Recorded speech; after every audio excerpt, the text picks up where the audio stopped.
This is the Business of Leadership Series Minute with your host, the best-selling author of Don't Buy a Duck and founder of MarketingStrategyHero.com, Derek Champagne. NBA champion of the Chicago Bulls, 93 team. I have to mention this, former New York Knicks, one of my favorite teams growing up. One of the earliest three-point specialists and season leader and champion for youth education, athletics, and well-being and philanthropy. Trent Tucker, thanks for being with us today. Thanks for having me.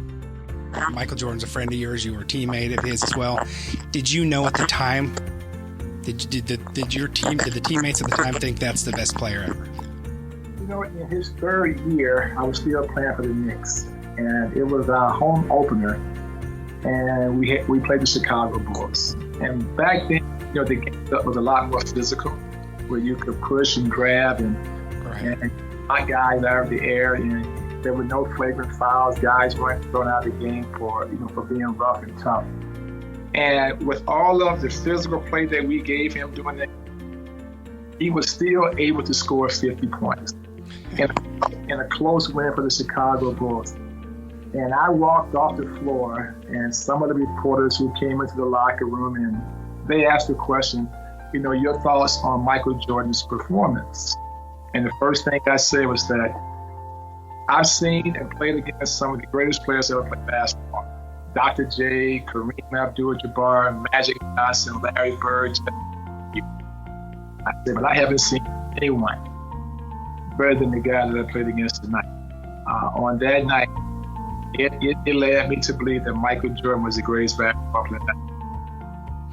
Wow, that's super exciting. I mean, you've had such a great career.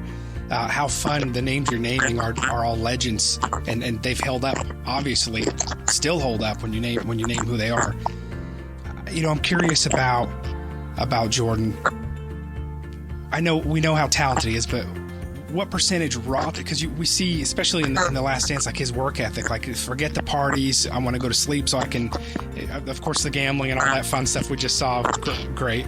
But such a work ethic and such a competitive spirit. What percentage do you think is just raw talent? Because many people are given talent, don't do anything with it.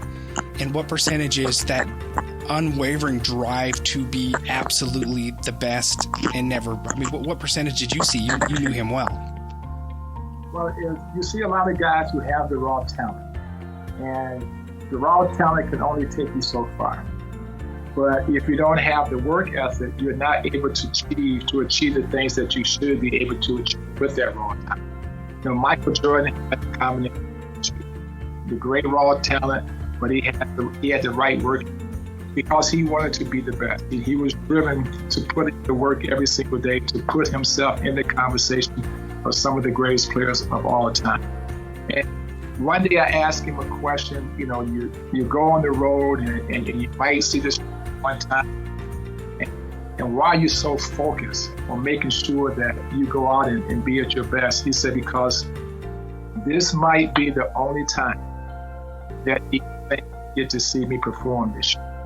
And I want to make sure that if this is the only time they're going to see me, they're going to see Michael Jordan at his best. Derek Champagne here. Hey, if you're feeling isolated right now, if this health scare has got you working remotely or you're feeling uncertain, I want to invite you to check out my mastermind. Come join us. It's DerekChampagneMastermind.com.